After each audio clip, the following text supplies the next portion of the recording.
বন্ধুরা, তেঁতুলপাতা ধারাবাহিকের আগামী পর্বের ভিডিওতে আমরা দেখেছি ঝিল্লি অনেক কষ্ট সহ্য করে বাড়ি থেকে বেরিয়ে যায়, যাতে বাড়ির কিছু মানুষ শান্তিতে থাকতে পারে।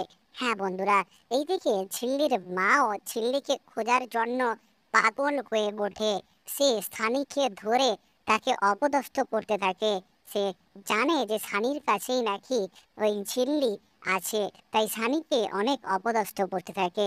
হ্যাঁ বন্ধুরা, ঠিকই শুনছেন আপনারা। জিল্লি যখন কারোর কথা না শুনে বাড়ি থেকে অনেক অপমান সহ্য করে বেরিয়ে যায়, ঠিক তখনই রাস্তা দিয়ে আসছিল রিজু এবং ঋষি।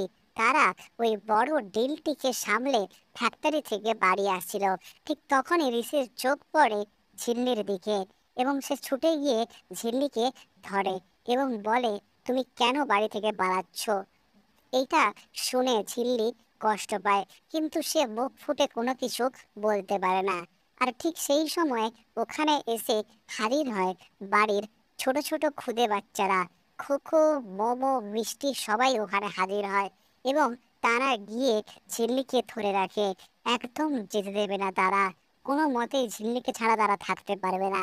ঋষি বারবার জিজ্ঞাসা করা সত্ত্বেও ঝিল্লি একদম রানার নাম বলেনি। রানা যে তাকে বাড়ি থেকে বের করে দিয়েছে অপমান করে, সেই কথা ঝিল্লি তার মুখ থেকে একবারও বের করেনি। কারণ সে জানে এগুলো তাদের পরিবারে আরো সমস্যা ডেকে আনবে। হ্যাঁ বন্ধুরা, এইদিকে বাড়িতে ছোট কাকু এবং বড় কাকু খুব ঝামেলা করতে লেগেছে। ঋষি যতক্ষণ না বাড়ি ফেরে ততক্ষণ ওই ঝামেলা ঠিক হওয়ার নয়।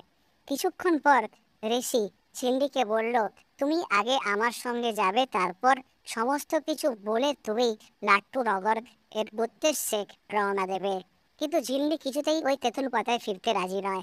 তাই ঋষি তাকে নিয়ে তার ফ্যাক্টরিতে গেল এবং সেখানে গিয়ে বাচ্চাদের কাছ থেকে জানতে পারলো রানা, অর্থাৎ তার ভাই, তার ঝিল্লিকে তাড়িয়ে দিয়েছে অপমান করে।